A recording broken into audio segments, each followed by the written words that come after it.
Have you ever had an insurance agent come to you and misrepresent the policy to you? Mm-hmm. Tell you to pay you something that you pay. I knew a lady one time that they lied to her, and when her husband died, she went to collect the money, she couldn't get a dime out of it. They lied to her, misrepresented the policy.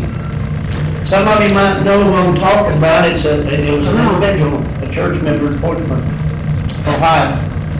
And the lady, after her husband died, couldn't get a dime out of it because the man had lied to her.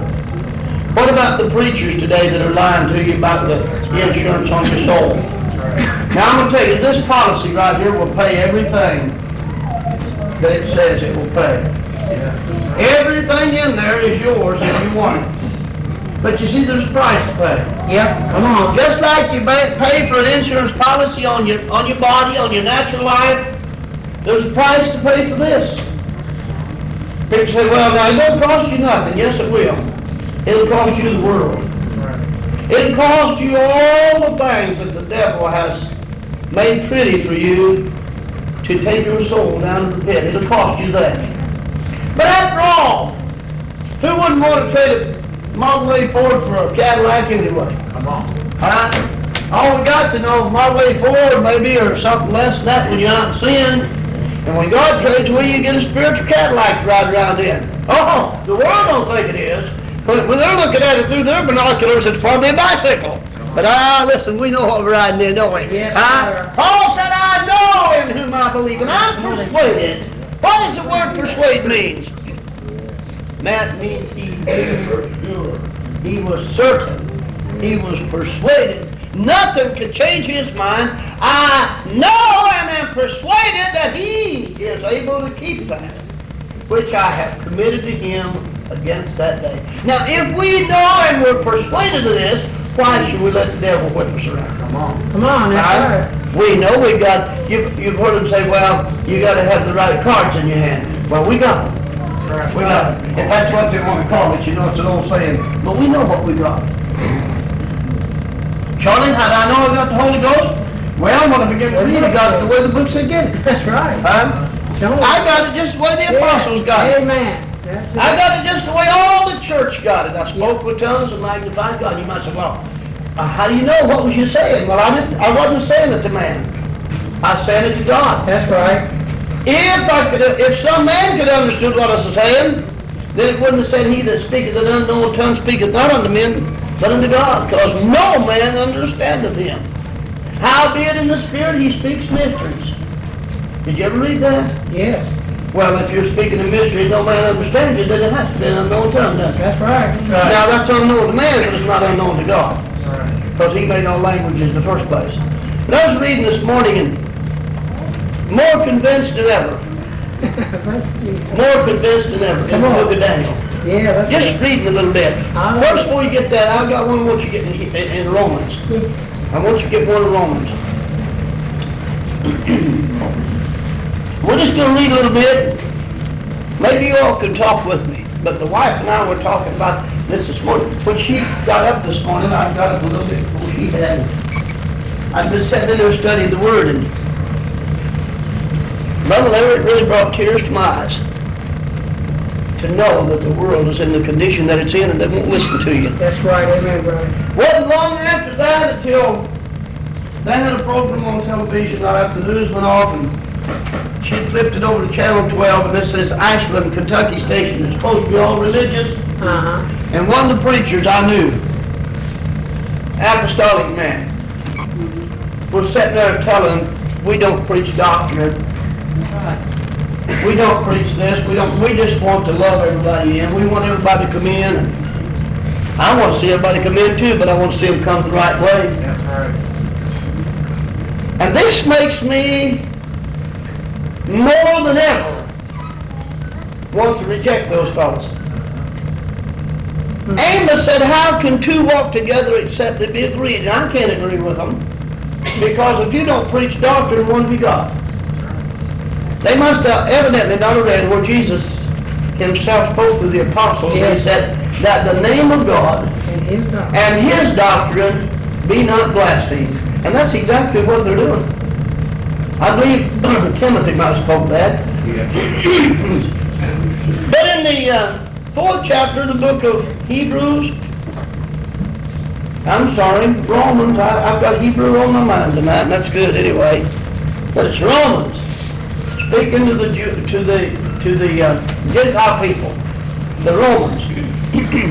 And read with me, every one of you, the 17th verse, real loud. Now listen to what it's saying. As it is written, I have made thee a father of many nations, before him whom he believed, even God, who quickeneth the dead, and calleth those things which be not as though they were. That calleth those things that be not as though they were. God in His plan already had it written. And He called it as though it had already happened, yet it is still in the future to take place. You understand? Calling those things that are not as though they had already happened. Now, if you want to read sometimes the 139th Psalm of David, you'll find out that David said, well, let's just read it. Maybe I'll get into what I wanted, but anyhow, we got started on this, and let's just get it. Psalm 139. Try to prove to you what I'm talking about.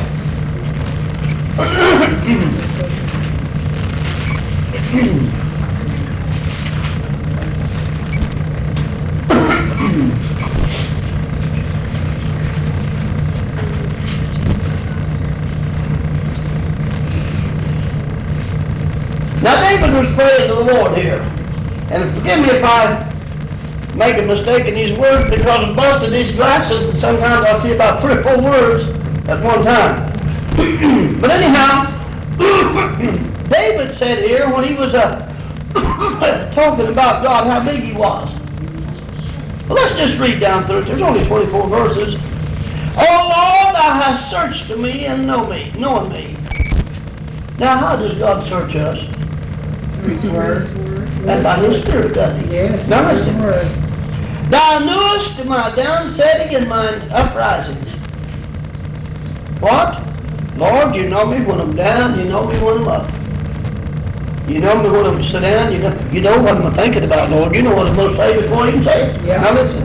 Thou understandest my thought afar off. My, that's knowing something about us, ain't it? He knows what I'm going to speak next week. He knows my thoughts afar off. Yes, that's He right. knows if I'm tempted, Sister Francis, what I'm going to do about it. That's right. Amen. He's established my heart. Mm-hmm. He said, surely they're my people, a people that will not lie. But they did. Mm-hmm. Listen. Thou compasseth my path and my lying down, and art acquainted with all my ways. Mm-hmm. For there is not a word in my tongue, but lo, O Lord, Thou knowest it altogether. Now, that's saying a lot, isn't it? Thou hast beset me behind and before, and laid Thine hand upon me. Such knowledge is too wonderful for me. It is high. I cannot attain it. He wants us to try. Whither shall I go from the Spirit? How can I get away from the Spirit? See, it's everywhere. Yes. God's the Spirit, God's Spirit's everywhere. He said, where can I go from the Spirit? Now listen. Where shall I go from the Spirit? Or whither shall I flee from Thy presence? If I ascend into heaven, Thou art there. Mm-hmm. If I make my bed in hell, behold, Thou art there. If I take the wings of the morning and dwell in the uttermost parts of the sea, even there shall Thine hand lead me, and Thy right hand shall hold me up. Can you see what he's saying about, don't make no difference what kind of trouble you're in. You can be in the midst of the sea. It make no difference where you're at. You remember the disciples when they were out there and the lake and it was just about to take them under? Where was he at? He wasn't very far, was he? He was walking on the water. He was walking on the very trouble that was giving them the trouble. And when he went up into the ship, he said, peace. And the waves just simmered down. They had to obey him. You can go so far in your trouble, and when it grieves you so much, God will just take over your life. He'll say, peace, be still. He makes the devil take a back seat. Now listen to what it said. He said, even if I take the wings of the morning and dwell in the midst of the sea, my Lord, you're there. Even there shall thine hand lead me. We're at in the midst of all this sea or this trouble. And thy right hand hold me up, shall hold me. If I say surely darkness shall cover me. I want you to catch this. If I say surely darkness shall cover me, even the night shall be light about thee. There ain't no darkness with God. Darkness may cover us, but he's right there, the light. The light is ready to shine. Who remembers reading when Apostle Paul and Silas was in jail? The Bible said the jailer come in with the light. What for? Paul said, we're here. We're not trying to get away. He had the light of God in his life. He didn't have to run from them. Yea, the darkness hideth not from thee, but the night shineth as the day. The darkness and the light are both a light to thee. There ain't no darkness with God. He knows it all. He can see right in the dark. He knows all about it. He knows your up settings, your down. Yes. He knows your down settings, your up risings. And I don't believe that's talking about necessarily you sitting down in the chair and getting up. He knows that too. Yes. But he knows when you're weak. And he knows when you're strong. He knows when you need him. He knows when you're walking by faith. Listen to what David said. I want to get to this. Remember we said he called those things that are not as though they already had been. Notice that. This will prove it. For thou hast possessed my reins. Thou hast covered me in my mother's womb. I will praise thee, for I am fearfully and wonderfully made.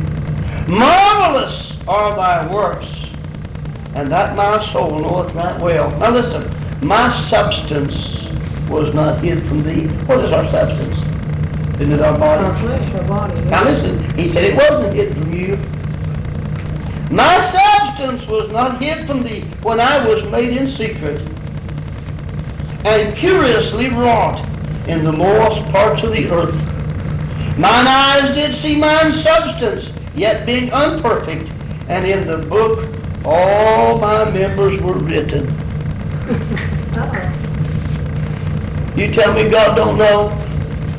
Before he was born, Sister Linda, God already wrote his members in the book. Had him wrote up. Ain't that good? Praise God. He knows you. He knows you from the time that you're conceived in the secret part of the earth. God's going to speak. You remember Job said, hide me till thy wrath be past, and thou art call and I'll answer. My members were written in the book, which in continuance were fashioned when as yet there was none of them. Hadn't he been made yet? But yet his members were written in a book. Now I want you to think about this. And God said he called those things that were not as though they had already passed. Although they'd already been put into existence. Mm-hmm. How many times have you ever heard tell of a big building and going up and they'll write up the great big blueprint and they've got it all laid out, Sister Man, that building is in excess before it's paid. It's already on record before it's even started. The blueprint's been laid down. Every portion of that building is laid out in that blueprint, Brother Larry, and before that building even starts, that building is already established. Yep, that's right. On paper. Yes, that's right. How precious also are thy thoughts unto me, O God. How great is the sum of them. If I should count them, now listen, what? His thoughts. His thoughts toward you. If I should count them, they are more in number than the sand. Would you think about that for a few minutes, Sister Francis? God's thoughts toward you. Francis Boyd, Keith Thompson, Charles Ruggles, Don Vance, Larry Stevens, God's thoughts to you are more than the sand of the sea. You can't even count them. You cannot count the sand of the sea. And yet His thoughts, what does it say here? Do you believe His Word? Yeah. Hey, how gracious, how merciful God is to a bunch of dummies like us. That's right. If I should count them, they are more. Not just the sand. They're more in number than the sands of the sea. When I awake, I am still with Thee. When I awake, I'm still with Thee. Surely Thou wilt slay the wicked, O God. Depart from me, therefore, ye bloody men. That's what we all want to say. Yep. Resist the devil. Yes. Draw nigh to God. Draw nigh to God. Resist the devil. Yes, amen, amen. And He will flee from you. This is what it says. For they speak against Thee wickedly, and Thine enemies take Thy name in vain. Do not I hate them, O Lord, that hate Thee? And am I not grieved with those that rise up against Thee? I hate them with a perfect hatred. I count them mine enemies. They are your enemy. They're trying to take your soul down. Search me, O God, and know my heart. Try me and know my thoughts. And see if there be any wicked way in me, and lead me in the way everlasting. Yes, amen. I'm trying to show you here tonight that God's thoughts toward us are more than the sand of the sea. And that He calls those things that are not as though they already had happened. So when John was on the Isle of Patmos, and he began to get this revelation from Jesus Christ, had it already happened? But in the book it had. In the book it hadn't it? Yes. Now some of it had. He said, I beheld a throne in heaven, one sat on the throne. Now that did happen right then. He saw that. But when he began to talk about this Mr. Babylon, Yes, that's right. it hadn't all finished yet. Although in the book he tells us where he saw the beast's body destroyed. Well, it ain't been destroyed yet, has it? He saw that. Yes. God gave him a vision of that. And it was taking place in the vision right then. He was drawing him a blueprint and showing him exactly what was going to happen. Although it hadn't happened yet. And people preach this as though it's already happened, it's past. But I'd like to get with you now in the 7th chapter of the book of Daniel. Taylor, if you Yes, notice- sir. If you notice that 24th verse here, it says way. It doesn't say ways. That's right, it's only one way. He'll keep me in the way. One place he said, Thy way is always before me. Another place he said, there's a path that the fowl's eyes has never seen. Never seen And it. that's His true way. These vultures can't see the true path. It's hid to their eyes. Now, I'll not get into this the way I want to tonight. But I'm telling you, I really got something out of it this morning. When I sat in the reading and the wife come in and know what it was, and I'll tell you what, I was so choked up with the Spirit of God, I couldn't even talk to her. I had to wait. I'm like David, it's so precious. It's so marvelous, Lord, I can't even begin to tell you what God showed me this morning. And it still thrills my heart. I know down in my heart what I'm talking about. But I'm afraid I can't get it to you. The wife and I were talking, and what God showed me in this morning. He rubbed me right on over to the 3rd chapter of the book of 2 Timothy. It all come right in together. And all I could do was just sit there and weep. I can see this world lost. That's right, amen. I see some of the people that come here lost. Oh, they come to church on Saturday night and they think, boy, they can shout in the Spirit. But they're lost. You know why? They're not established. That's it, brother. They're not established and they won't obey the Word. That's right. Amen. Come They on. won't obey the Word. Jesus, my Lord, yes. Before you go any farther, maybe I'll get to this, maybe I won't. Come on, my Lord. But God was showing me this morning, this world lost without Him. I said, oh God, give me the wisdom. Lord, give me the words. I don't want to see anybody lost, especially myself. Now, he showed me to go to the 33rd chapter, the book of Ezekiel from this. And if you bear with me, just let's forget about Daniel for a few minutes. Let's just go back over to Ezekiel. We want what God wants us to have. Yes, come on, amen. Ezekiel 33. Yes, Lord. And I'll not keep you but just a few minutes. But then, Ezekiel, you know, was a great prophet of God.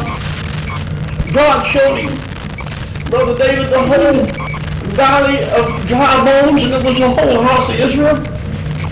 It was just not a bunch of dry bones, Brother Larry, but it was a bunch of dead people, dead spiritually. Yes, that's right. They wouldn't have him. You remember the Bible said he came to his own, and his own received him not.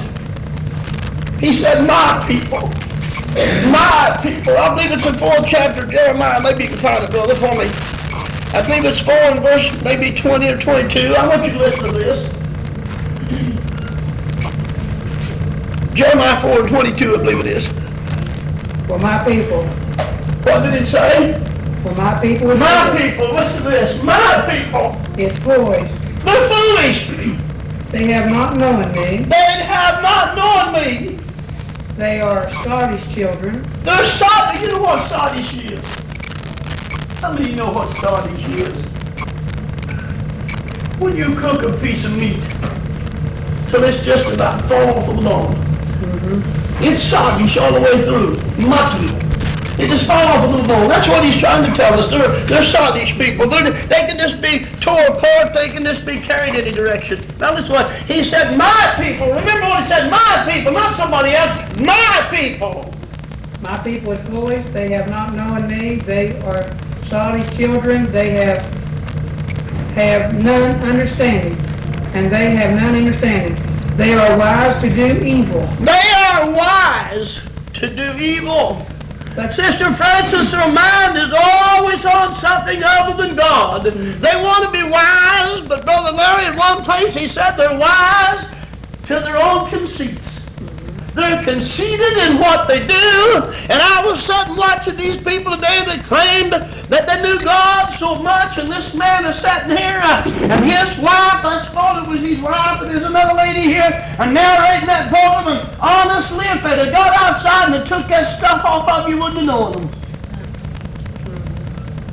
And the first thing came to me in the first place, this man had rings all over his fingers. Them rings of money from them could have fed some little child. Why? When you look in a mirror, now I'm not trying to knock nobody, don't get me wrong, I'm trying to show you something. When you look in a mirror and you want to decorate yourself up, what's it for? Right? It's noticed. Is it pride? Yes. You can't make yourself any prettier than you are. And if you dress yourself with salvation, I know the world is not going to think you're pretty. But in the eyes of God, you're beautiful. Yes, sir. Amen. Listen to why do they spend their money? I'm trying to look good for somebody else. My wife is supposed to look good to me, not somebody else. Now, don't get me wrong. I believe in people being decent and clean. But just because I come in here to Tom Riegel can't wear a $1,000 watch, how would he feel if he see me come in here with one I'm on? Or some of the rest of you? What would you think about me? You're a bunch of poor people, and just a hardly could make pennies pinch. And here I am with $1,000 suit on, and one of them Rolex watches on, rings all over my fingers, and up there trying to instruct you and tell you something. What do we wear those things for? Now, I'm not knocking the watch. Anybody wear a watch? I can't wear a watch. It's not that God condemned me, in a sense, but it bothers me when I'm preaching. When I throw my hands up, that devil wants me to see that watch. He wants me to see that ring I had on my finger, and I just took them off. That Lord won't wear them no more. That's been many years ago. I nothing wrong with wearing a watch, that is not what I'm saying. That's right. But when people want to decorate themselves up to beautify themselves for society, God don't like that. And these people, when they're separated from themselves from the Lord, that's exactly why they do it. I want you to put down the 4th chapter of the book of Jeremiah and read it when you go home. I'm not going to read it for you. I want you to read it for yourself. That's good. Jeremiah chapter 4. Find out what happens to people when they lose the Spirit of God. All right. Ezekiel chapter 33.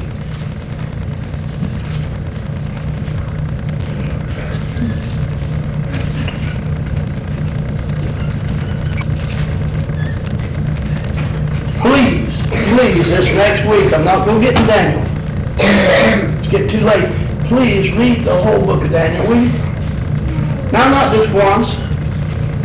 How many will promise me you'll read it at least twice this week? Now, I know you have plenty of time. Your soul depends on it. That's right, sure does. Your soul depends on it. Sure does, brother. Read it at least twice. Slip off somewhere if you have to spend a couple hours. After everybody goes to bed, put that 2 hours in.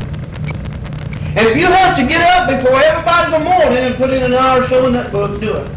But please read it at least twice. And next week, not only that, I want you to pray.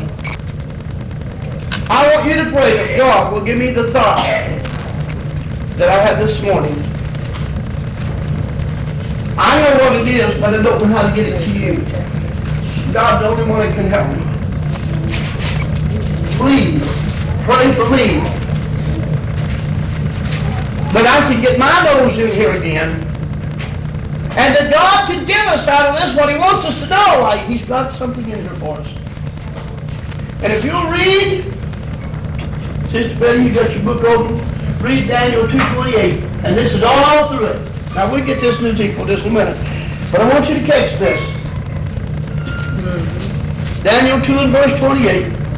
But there is a God in heaven that revealeth secrets, and maketh known to the king Nebuchadnezzar what shall be in the latter days. When? In the latter days. When? In the latter days. Okay, I want you to see something here. Now if it's to happen in the latter days, it ain't happened yet, has it? That's true. Huh? But it's in the book as though it already happened. You understand what I'm saying? We got the blueprint in front of us. We know what's going to happen. Now there's many places in this that I can show you. And if you get in the 7th chapter and the 8th chapter, you'll find out many places it'll say the latter day, the latter day, the latter day. Yes. Even in the 12th chapter of Daniel, the very last chapter in the book, he said, close the book, Daniel, until the time of the end. That's right. Close the book, Daniel, till the time of the end. For men will run to and fro, and knowledge will be increased. Now the Bible said the children of this generation is wiser than the children of light. Now you know light is the Word of God, isn't it? Do you believe this world is wiser than we are? Yes, and through electronics. And in all the things that they're wise to do evil, just like he said. That's what they're after. And you see, us children of God, we don't care about electronics. I'm not interested in it. He said the children of this generation, and this generation is a wicked and an adulterous generation. Don't forget it. Come on. He said they're seeking a sign. And there ain't going to be no sign given. But the sign of the prophet Jonas. As Jonah was in the belly of the whale 3 days and 3 nights, so must the Son of Man be in the heart of the earth 3 days and 3 nights. Now people don't believe that Jonah was in the belly of the whale 3 days and 3 nights. They're not going to believe that Jesus was in the heart of the earth 3 days and nights. That's true. Now, Ezekiel chapter 33. Most of you've probably read this before.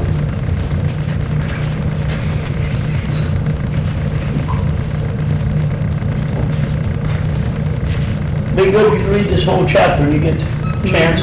Let's start at 20th verse. For I will lay the land most desolate, and the pomp. How many knows what the word pomp is? Joy. Joy. Their joy. I'll take their joy away from them. Their pomp. Now I'm going to read this and we'll come to close. Our one strength shall cease, and the mountains of Israel shall be desolate, that none shall pass through. Now when you find what that mountain is, that ain't talking about a natural mountain, because the mountains over tonight, they're still running up and down. There's people in the United States paying $1,500, $2,000 just to go over and walk up and down the paths of Israel. I had a preacher tell me just day before yesterday, he says, I walked the path that Jesus walked. I thought, my Lord, if you had it. I'm not talking about the natural path. I'm talking about the path that Jesus trod. It wasn't no easy path to trod. Then shall they know that I am the Lord, when I have laid the land most desolate because of all their abominations which they have committed. Now listen, also thou son of man, the children of thy people still are talking against thee by the walls, and in the doors of the houses, and speak one to another, every one of you to his brother, saying, Come, I pray you, and let's hear what is the word that cometh forth from the Lord. And go what to do about every Saturday night, let's go out and see what's going on. Yeah. Let's see what's really going on in Pigeon Harbor. But listen what goes on next. And they come unto thee as the people cometh, and they set before thee as my people. He didn't say they were his people. He said they sat there as my people. That's right. Now listen. And they hear thy word, but they will not do that. That's it. That's it. Disobedience. Amen. For with their mouth they show much love.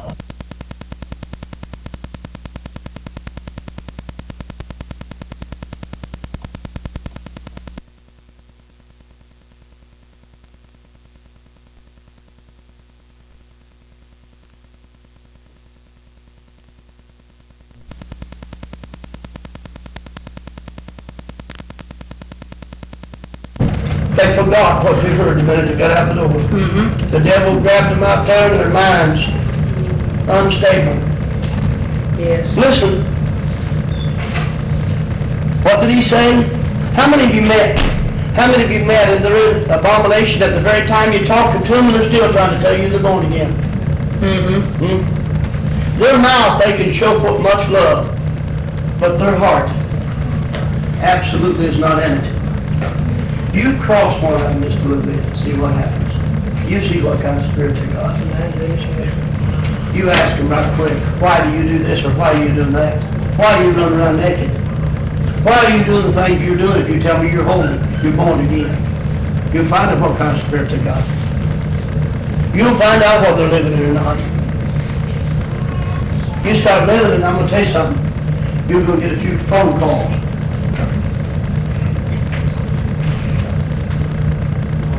You get a few phone calls. I've had them and I just hang up on them. I said, I don't have to listen to it. I've had them, church members call me and try to give me a hard time, even give me a cussing. I don't have to listen to that. Right. I said church members, they weren't born again Christians. There's a difference in a born again Christian and a church member. See, a church member put his name on the book and the preacher said, man, you're one of us. But a born again believer is really born of the Spirit of God. And that man or that woman will go wit's end for you. If you're in trouble, and if they ain't got a dime in their pocket, God will make a way.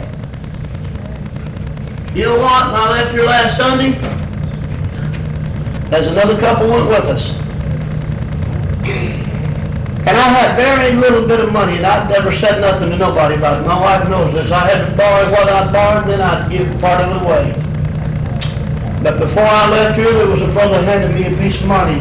I said, I thank you, and I put it in my pocket. I didn't even know what it was. But when I got down the road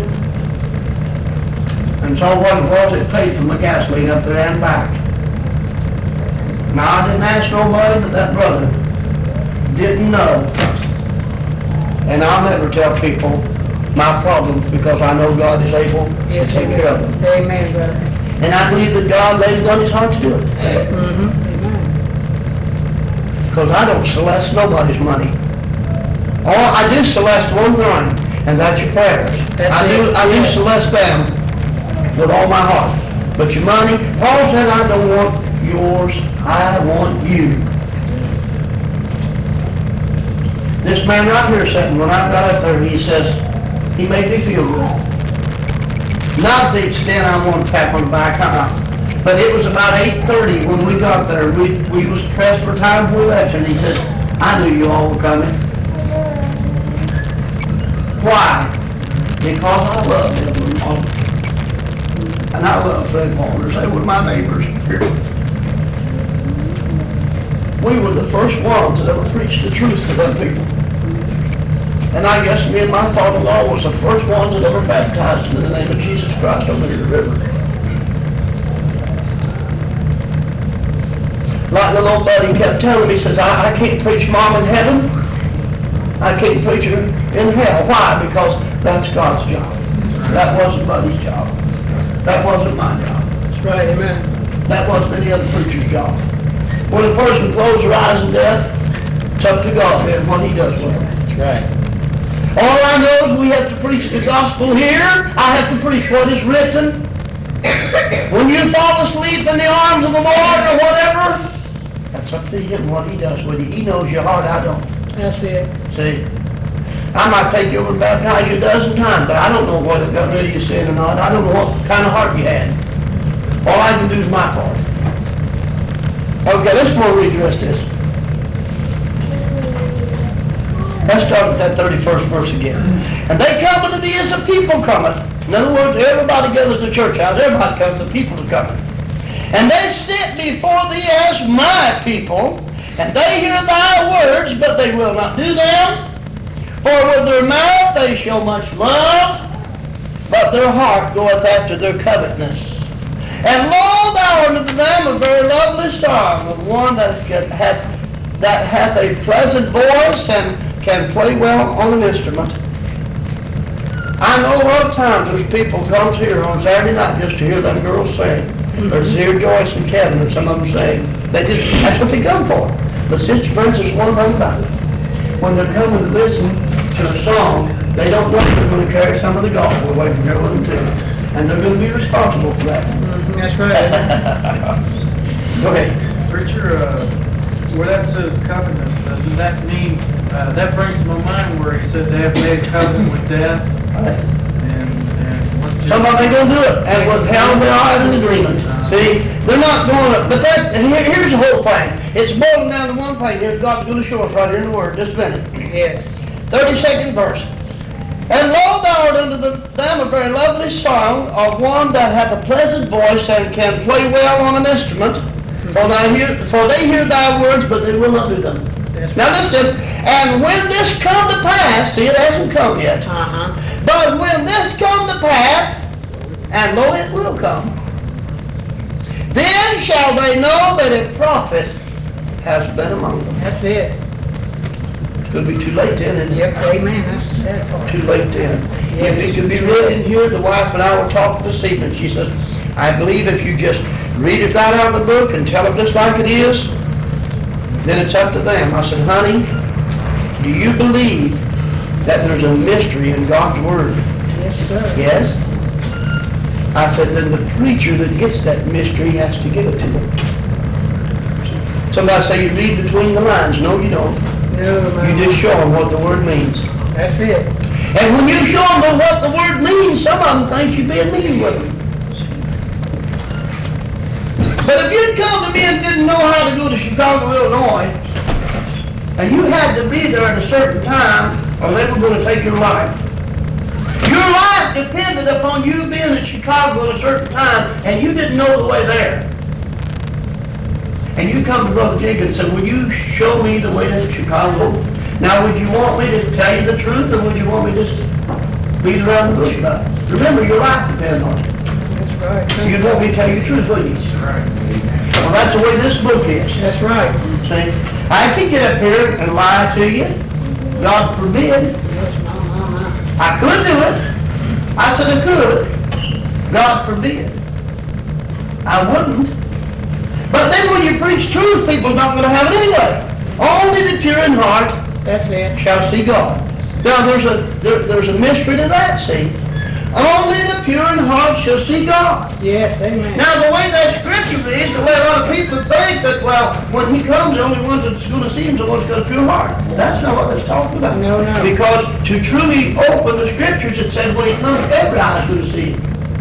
That means the wicked. The Bible says in Revelation, even them that thirsty, they're going to look upon him. So you see, that's not what that means, does it? That means to be pure in heart. If you're pure in heart, you're the only one that can see who God is. He'll give you the revelation. Only the pure in heart can understand and know who God really is. Yes, that's right. If you're not pure in heart, you're not going to get it, because God cannot give his revelation to just anything. We have to be pure in heart. If you're honest with God and you walk uprightly before him, Paul said he would withhold no good thing from you. Now, how does he not withhold these good things from you? Because for the simple reason he's going to give you a man that is not afraid to stand up and tell you, even if it knocks all the spiritual knots off of you, even if you don't like him. Do you know, I believe right in there's people that didn't like their ministers. Because you remember what Paul told Timothy? To remember their servants. He said, give them double honor. Don't badmouth them. Don't say mean things about them. But honor them, because they're watching for your soul. Yes, that's right. Now, I'll tell you something. When I was a young man, my mother used to have to give me a whipping every day. I mean, if I was dead to get whooped, there's something wrong. You know why she whipped me? Not because she was bigger than I was. And she was. I mean, it wasn't because she was bigger than I was. And not because she was mom and she had the authority. But because she said, son, don't do that, and I done it. And she tried me because she loved me. She didn't want me to do that. That's the way Jesus does. Do you know the Bible said, man that he loves, Yes. he whoops you. Yes, that's right. That ain't what it says, but that's what it means. He says, man that he loves, he rebukes, and he chastens. I tell you what, I would rather somebody take a hickory to me and give me a good striping as to have to walk 1 week and couldn't feel his spirit dealing with me. Yes, sir. I would. That's the reason I sat up there and literally wept this morning. I couldn't talk. It was so good to see what God had shown me in it. And I've read Daniel hundreds of times, probably thousands of times. I used to for months at a time. That's the only book I'd be in. You know why? Daniel and Revelation's the two books we're living in right now. That's right. Right now. And have been for some time. Yep. Amen. But I'm going to prove to you by the Word of God. And he confirmed more to me than ever the 7 years of the desolation that they're talking about will take place. Mm-hmm. And you know what? We're just about to the end of it, whether people believe it or not. Yes, sir. Yes, sir. They're talking about desolation and tribulation. They can't look around these churches. See how we Sister Betty, remember the churches you used to shout and have to just walk the aisles? They don't do that anymore, do they? Something wrong, is it? Huh? They're falling away. Yes, that's Huh? right. You're empty, amen. Brother Keith, you remember when we used to meet? You wasn't with us, which I'm sure you've been to Bill's grandpa's. See the Spirit of God work. I've actually seen the Spirit of God in them little buildings, and it looked like a fog in the house. And I thought they'd kicked all the dust out of the floor. You ever get in them old houses where they swept the floor so much, you know, and the dirt would get down between the cracks? And even if you'd scrub it, you couldn't get that out of there because it was in there. And I've seen them old big people get up and shout and dance under the Spirit of God, like they boy, they're just getting all the dust out of the floor. But you know, if it's dust, it'll make you sneeze. It'll give you, and I got to look, and I said, well, that ain't dust. And I remembered how God said he came down on Mount Sinai as a cloud. As a cloud, amen. Like Jacob, he said, God was here and I knew it not. I'll tell you something to think about. Oh, how I longed for some of those days again. Yes, amen. Yes. Used to drive school buses. We had probably a school bus full of kids that rode my bus that would come to church up here in the harbor. And there's one man sent me word that I couldn't bring this girl to church no more. I'd go out to the hollers and I'd haul people in my old car. And I went to school with him, and he forbid me to bring her to church. I said, well, I'll tell you what. I said, I can't come across that bridge and get her. That's on your property. But I said, I want you to know, mister, if she walks over to the edge of the road, I'll take her to her. And I did. And today that man, I'm going to tell you something. You don't fight against God. That man is about a year older than I am. And he's paralyzed from here down. He can't get around. I've seen men die with cancer because they fought against this. Young men. I know a young man that made an accusation about Brother Jenkins. Not that I want God to do anything. I don't want God to kill nobody. And at that time, that man was in perfect health. And it wasn't 2 months after he made that accusation against me that he began to have heart problems. And the first thing you know, he had a cardiac arrest and died. He's gone. And he's 10 years my junior. I know a lot of men that I went to school with and made fun of Brother Jenkins. You know what? I was counting the other day, and I can't remember, but about 1 or 2 out of my whole class that's living, all of them are gone. People better be careful what they say. I know relatives that come here and give us a hard time in this church, and not today. They're spending behind bars for first-degree murder. They got life. And they wasn't even the one that done it. People best be careful what they say. And I know people that's come here to this church and promised things that they didn't fulfill. And right now they're in no condition to come here. You don't promise God things. God was lenient with me. I was ignorant when I promised him all those things. But he didn't forget to put the hammer on me. And when he dropped the hammer, it is either go with God and live or reject him and die. And if I'd rejected him, I'd have been laying down in the graveyard today. I know it. I believe that with all my heart. I don't even have no pulse beat in my feet. I'm just telling you what God can do. And any time that anybody doubts it and wants to try to find the pulse, I'll take my shoe off and let you see if you can find it.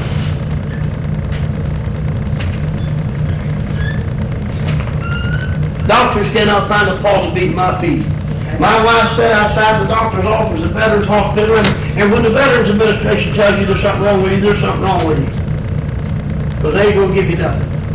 Amen. They'll take everything and get away from you. My wife sat right outside the door, and the door was cracked, and the doctor said, son, you're going to have to slow down. I said, Doc, you don't slow down in this race and win. I wasn't talking about the natural race. I was talking about the race with God. We got to continue. I believe today, if I'd sat down, Sister Francis, it was me in no time. If I'd give up on God, I'd be gone. And if I ever get to the place where I can't do any more for God, I don't want to stay here any longer. I want to leave here. Because if it wasn't something for me to do, I might get into something else that would cause me to lost. I'm the type of person I've got to do something. And I want to do it for God. Yes, amen. Well, I love every one of you. Please, if you will, read this book of Daniel.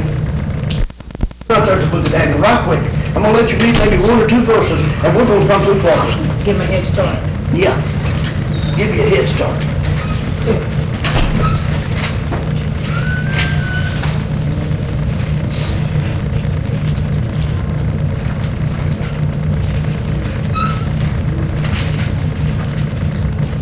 I want you to look the last 2 verses in the 8th chapter. The last 2 verses in the 8th chapter.